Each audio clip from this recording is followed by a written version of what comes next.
Welcome to the KEPRS training videos.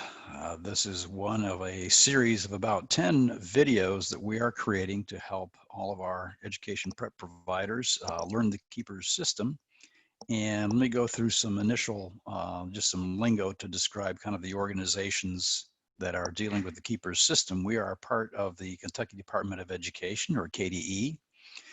There is an Education Professional Standards Board, EPSB, which is a part of KDE. There's also an Office of Education Licensure and Effectiveness, OELE, and within that there is a Division of Educator Prep.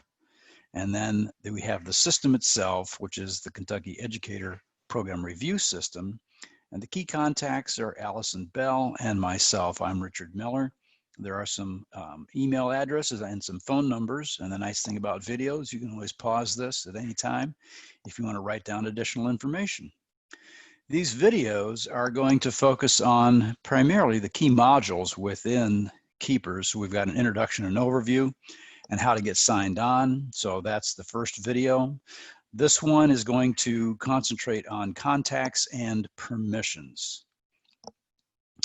When you initially sign in or log into KEPRS, this is the landing page, and we covered this actually in the first video, is how to get a user ID and how to log into the system through the internet. And the purpose of the KEPRS system is to gather together all of the program review information from all of our EPPs in a way that can be used during the program reviews. So again, once you sign into the KEPRS system, you will get a screen that looks like this. And if you need additional detailed information, as always, if you look at this What's New button, when you click on that, you will get a document.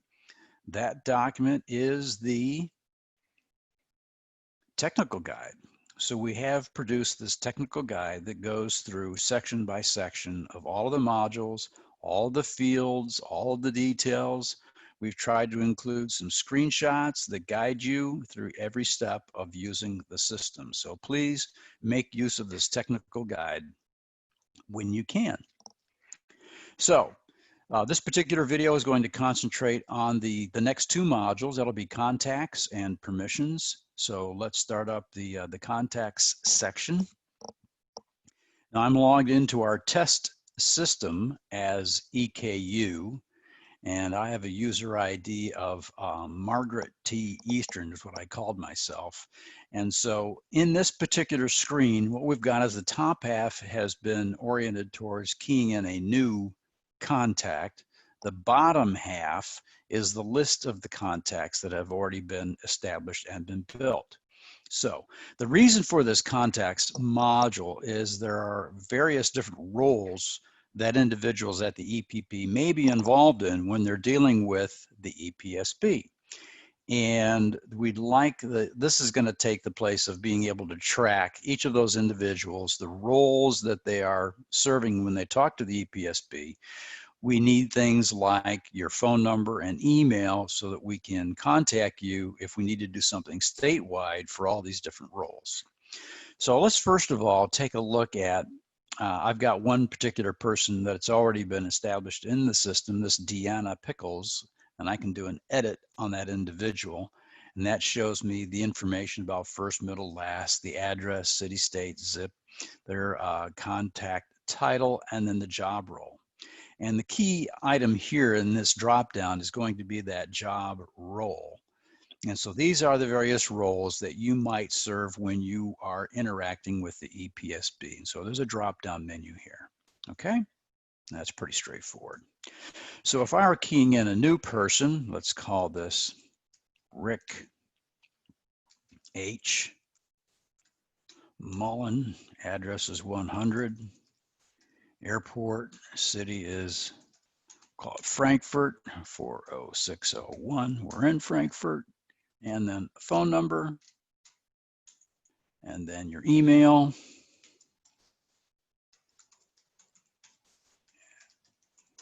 yahoo.com, and my title. Maybe I'm the, I don't know, I'm the president of or chair of education. And then we've got the job role, and this is what it's really all about. Let's say I'm going to be the certification officer, or if you're in a small organization, you may serve multiple roles. So maybe you're also the clinical experience coordinator, you're the accreditation visit coordinator, but you can multi-select the different roles that you have. And once you're done, you say save contact. You'll get a message back, reply saying you've been successfully saved. And now we've just added Rick Mullen to the list of contacts. Now you can see the name is in here 3 times, and that's because we had picked 3 different job roles for that individual.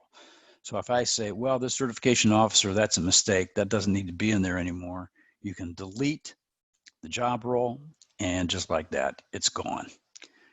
Okay, so not too hard. This is pretty straightforward, what the contacts are and how they work with the EPSB.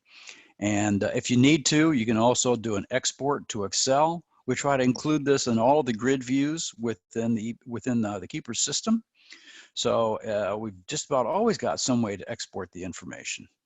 So if I look at those contacts, it'll bring up an Excel spreadsheet. And then you can use this any way you like. You know, you can sort it and whatever. So there's the information that we had on the contacts list. If you needed to do anything with the emails or sort by city, or you may have a long list, you may not. But that's just a handy way to extract the information so you can use it for other purposes. So that's really the contacts module. Let's move on to the next module. And this one's a little bit more complex. This is all about permissions.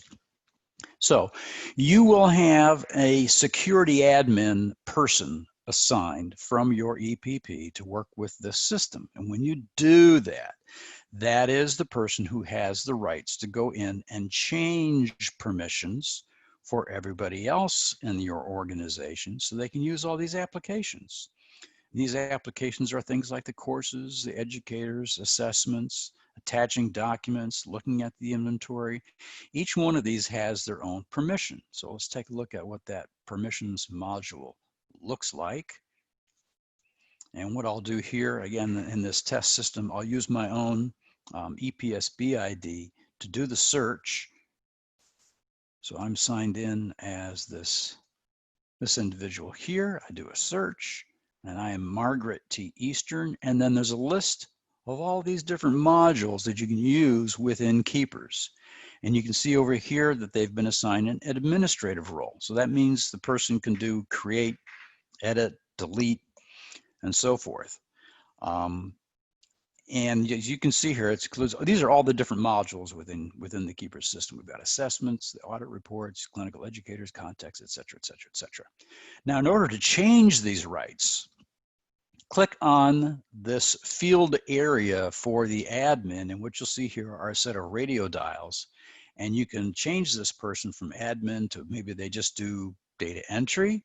They don't really need to create additional detailed data. They may be given the rights to do read-only, so they can only look at the data in these modules. They can't make changes. Or maybe they have no rights and they would not be able to access this module at all. So in this case, we've got administrative rights for all the modules for Margaret. In order to save the changes, also, whenever you make any change, please make sure you do a save. We do a save changes, and it says, are you ready to save all the changes? Yes, and it was successfully. Okay, so we've made those changes to Margaret Eastern. Now, if I were going to add somebody, I was adding a staff member or something like that, I can say their EPSB number, and that's what we search on. You have to have the EPSB number. So I got this 20114194949. I'll do a search on that EPSB ID. Oh, and it's somebody named Brad Rogers. So we're going to add them to our staff and give them access to the modules. Well, they've already got the assessment module. So let me change and give them the audit reports. I'll change it and give them clinical educators. Maybe I'll give them data entry rights for contacts. I give them read-only rights for the courses, for the EPP profile. Again, read-only. Program inventory, admin rights, program manager, read-only. And again, you decide at each of your organizations as to what rights you want to give every individual. On the responses, let's say admin rights, supporting documents, admin rights, and when you're all done, you click on the Save Changes. So are you sure you want to save the changes? Okay, and they are saved, and that's it. So if you ever want to see a grid or master list of all the people that you have given rights to in the KEPRS system, you can always download a user report, and this will give you a spreadsheet of all of your active users in KEPRS and the rights and permissions that you have given them. So let's take a look at this spreadsheet. And so here are the different individuals. These are the rights, and these are the modules. And you can see over the time frame as to when those rights were assigned and given to those individuals. So again, this is pretty straightforward, basic information. And that's about it for all of the modules today. I'm not going to save that. Don't need to save it. I'll go back to my KEPRS home screen. And that ends module number 2. Appreciate your time. Thank you.